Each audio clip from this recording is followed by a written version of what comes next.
Dark and Darker is back, but is it going to be a happy ending? Make sure to watch to the end. Dark and Darker is actually back. That's right, and it's right here. You All can right. see Dark and Darker launches in early access. Early access has finally begun a long and arduous journey, but we've finally made it to our first milestone. So after many trials and tribulations, we have toiled ceaselessly to bring the game to our fans. Now, okay, so this is the game, Dark and Darker. This is the, well, let me make sure. It's the first-person view, kind of like dungeon crawler, and it was really, really hyped and popular, and it's kind of like beta sessions. And then it got freaking taken out by some other competitive studio in like legal battle stuff because they had similar but not the same assets as them. Interesting. Okay. now, they are not re-releasing on Steam, at least at this moment. Okay. Okay? Okay. But they are releasing on another platform called Chaff Games. I want to say Chafe Games. Okay. But apparently, I've never heard of this place before. If they have other games as well. What the fuck is this? Anyway, for a lot of people that have not known, Dark and Darker has been in an ongoing lawsuit with Nexon. Nexon is a big Korean developer. Nexon does not have a great reputation. They've made a lot of pay-to-win games and just things that gamers generally resent. So the people that work at Dark and Darker came from Nexon, and there was a lot of questionable behavior that happened. Yeah, that's a good pointer. Yeah, exactly. So some of these, some or all of them came from Nexon Games, and so that's where the legal battle's coming from, and they're saying like, hey, you stole assets when you left or something like that. And people didn't even know if this game was going to get released. They thought they were going to get sued and shut down. And, you know, it's still kind of up in the air. I don't think that the lawsuit has been dismissed. I don't think that everything has been deleted and removed. I'm just pretty sure that they're able to find a way around it. And yeah, this definitely feels like a workaround. It feels like, it feels like they're taking the back door so that they can continue kind of building hype and support for the game. And I can't really blame them. I don't know the full details of the situation, but Steam, they got the axe from Steam for having it in early access because of the legal stuff. And so this Chaff Games or Chafe Games feels like their workaround so that they can keep, pushing the game, keep the community hyped, keep people talking about it, and get that support. Release it, at least for now. It's a risky move. Well, yeah, I mean, the way I look at it is that they're already taking a lot of risk, and, it's not clear yet. And this is, in my opinion, I think, a very, very risky move. Yeah. So anyway, agreed. Let's go take a look at this. In-game voice IP will also be temporarily unavailable. Legal team wants to make sure all of our agreements are completely perfect. I think that like having voice in game. Like, my understanding is that especially in European countries, there's a lot of, extra things you have to deal with. So. Yep, makes sense. Yeah, I'm glad that they're taking, any legal issues seriously now after the huge legal battle they got themselves into. That's probably a good idea. Oh, yeah, it's not really a surprise that's going on. So let's go back over here. We'll talk about the rest of it. In-game, so Dark and Darker, this has actually caught a number of people by surprise and has encouraged a little bit of skepticism of Dark and Darker. As a lot of people may or may not know, Dark and Darker even advertised on their platform, on their like, what would it be, like website, like Steam page, whatever it was, that like they didn't want to have pay to win or like microtransactions in games. Yeah, that was one of the things that seemed hype about this game, is that this studio, it seemed like they were going to pull Alarian Studios and like, no, you're just getting the game, you pay one price, and there's not going to be any microtransactions or pay to win. There's not going to be any shop where you have to, you can spend real world money. I thought that was one of the hype components of this studio in this game, but it's starting to look a little more sketchy. Interesting. And the thing is with like a lot of people is that even if you say you don't want pay to win, microtransactions are not necessarily pay to win. So it's like, but you know, people always like to see this little gotcha, right? Yeah. You know, it's like if you say you're against pay to win and then you have microtransactions, people will be like, ah, but you said, right? Even if Yeah. it doesn't make sense. So let's go back over and I'll read like some people, like this is what Force Gaming said, for example. Dark and Darker is back. I'm both happy and hesitant. Yep. With them changing, having premium currency, and the game being hosted on a site I've never heard of, plus the fact that both the lawsuits are pending, so the game could theoretically get another DMCA takedown at any point. Yeah, it is definitely sketchy. I mean, yeah, I've never heard of that site before. I've never heard of that site. And it definitely sounds weird, like Chafe Games or whatever. I know I'm not going to be rushing to sign up for an account on that site. And then, yeah, the game could be taken down at any point. They're right directly smack dab in the middle of lawsuits right now. So this is not the time to like buy in and spend money and support a game that could just disappear at any time. I completely agree. Which is very true. And so we'll talk a little bit about the shop, and we'll see what they say about the shop first. Yeah. So here's the shop. We want to address the elephant in the room and talk about the addition of the in-game shop. All right, here we go. Yeah. Our assumption when we started this company is that you could still build a lucrative business while being true to your fans. The in-game shop is our attempt at being realistic with the business of running an online game, but trying to find a way to do it without resorting to random loot boxes and FOMO items. We want to offer players a fair way to support us while still enjoying the game. Please let us know how you think we're doing on this front. In addition to the in-game shop, we've added the Founders Edition and add-on pack, and to show our appreciation to the loyal fans who have stuck through it, etc. Right? So the expectation with this is that this is like a picture of it, and you know we've all seen this, haven't we? And this is just very clearly and very obviously, you know, the premium currency that Dark and Darker now has. Redstone shards. Yeah, this is obviously a premium currency, right? Yeah, and it's interesting. It's interesting that they felt like they had to go this route. They couldn't have just done like a Patreon, or I don't know what there is for, you know, like an Indiegogo or Kickstarter or something like that, or some sort of like other type of support platform where if people really wanted to just spend their money and support you, they could. They really had to go with some sort of premium currency and some way to spend money directly in the game in an ongoing way, or, you know, whatever, a sporadic spending sort of way. It's interesting. You know, it definitely trends in that direction of other AAA studios trying to, you know, nickel and dime us for all we're worth.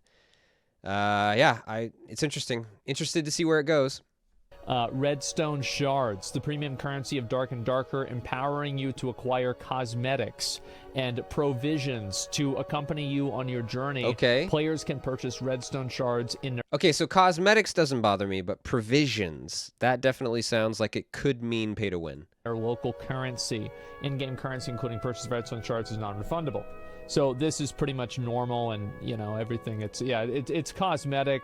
And then there's also, of course, a Founders Pack that you can also purchase too, and it gives you apparently a skeleton skin, maybe this blue torch, and a couple of other things. I'm not really exactly sure what these are. Okay. Do these things provide any sense of a combat advantage? So here's the best example that I can use of like a skin being an advantage is like, you remember did anybody play Warzone, like Warzone 1, where like you had that rose skin? I actually could see the skeleton skin being a combat advantage, because if you look like a skeleton, some players might just avoid fighting a skeleton and look for players, right? Because the players have the better loot because they've been looting for their whole session or whatever. So you might just avoid the skeleton mob and continue searching for players. So you turn a corner, you see the skeleton out of the corner of your screen or whatever, and who cares about that? Keep looking for players, hunt them down. So the skeleton player, you know, or the skeleton player at that point has the advantage and can sneak up on you and kill you and, you know, get the surprise attack or whatever and win that fight because of that advantage. So yeah, I actually do see this as a combat advantage and maybe possibly, you know, some pay to win there. It was like really, really skinny, and it was also like super black. So like it was harder to shoot that character. Yeah. So I could see a situation where that happens, but I think that they do have to worry about being in a situation where, like, I remember the ghillie suit was like this in BDO back in the day too. People had the same conversations about it. Yeah, I remember the ghillie suit. So whenever I see this, I don't necessarily think it's a bad thing. And I know that there's a lot of people who are, you know, like trying to shit on them and like getting mad, like, you know, M Provisions, well, you know, like, I'm going to wait. Are they selling anything? Hey, let's just point this out on the right over here real quick. This is Force Gaming. I'm excited for the game to be back and think it's kind of cool that the devs are circumventing Steam, but could see this all going very, very south very quickly. Hope it turns out to be just a feel-good story of indie devs getting their game out in spite of corpo greed. We'll see. I think that sums it up really well. Yeah, that sums it up really well. You know, they're doing everything they can to keep going with their game in spite of the legal issues. But it could really go badly really fast. And it could go badly for a lot of players, a lot of fans as well. Because they have this shop that you can put your own money into, and it's non-refundable, so you spend all this money on this game you're hyped for, and you lose it when their game gets taken out with legal issues. Yeah, it could definitely be bad. Whenever people are talking about provisions, is there anything that is being sold that provides a gameplay advantage? 2 of the classes, you have to spend money to unlock them. Is that correct? It's a skeleton skin and a dungeon full of skeletons? Yes. So no. Well, I mean, wait a second. Like, I mean, how is it? Like, I mean, it's a yes or no question. How am I getting 2 different answers? Fine with them since it's a small company and they had legal issues. Well, you can pay to unlock them or play to unlock them. Okay, but you can spend money. Well, okay, so you can spend money to expedite unlocking content in the game. Okay. Yeah. So so like a transaction-y thing, but it's not necessarily pay to win, paying money to unlock characters. Yeah, okay. Is this a correct assumption? Okay. Okay, so there is some degree of advancement that you can spend money to obtain. Okay, yeah, that's pay to progress. Yeah, I mean, is it pay to win? Like, I don't know. Like, I mean, everybody has like a different like line. I mean, if you say that's pay to win, like how is like League of Legends not pay to win, etc. Yeah. Something like that. So I'm not going to go out and, you know, get on a soapbox about this. I'll go back and I'll read the rest of this real quick. So we'll finish this off and then we'll talk about it a bit more. Finally, want to be very upfront, let users know there will be many growing pains during the early access phase. Oh, it's already had growing pains. It's a little late for that. Key features are still missing, but will be added in upcoming months. We'll be experimenting with the leaderboard system, and we'll do our best to be transparent about the ranking schedules so players don't get too stressed out. Just like our game, our launcher was built from the ground up, and they're both still a work in progress. Although we've been putting both the game launcher through the paces internally, we know there will be bugs that have slipped through the cracks. We appreciate your patience and understanding, etc., etc., etc. Yep, interesting notes here. The leaderboard system, that sounds cool. That'll be fun for players. Yeah, definitely something that they can kind of like, I don't know, gauge themselves around or look forward to or kind of like grind towards. It's good that they're saying they're going to have transparency, but we'll see how it turns out. So this is what I think. I have had a very, very varied coverage of this game. I remember whenever I looked at the lawsuit, I was like one of the only people who was a little bit skeptical about Iron Mace. Yeah. I didn't believe what they were saying. And I actually thought that they did do something bad. I thought they were a little bit disingenuous. Yeah, well, I mean, it did look like a sketchy situation. Those developers, they're coming straight from Nexon Games, and then suddenly they're getting sued because they have assets that look the same or similar. Yeah, I mean, it definitely did kind of lend itself to be kind of like a, whoa, what is this? This seems sketch. This seems, disingenuous, right? Be honest. An example of this, and this was a leak from a Korean website. and it was a person who had been verified through the website, although they were anonymous publicly. That was a worker at Nexon, and this is the example I'm going to use. I'm not going to use a bunch of other ones. I'm just going to use this one.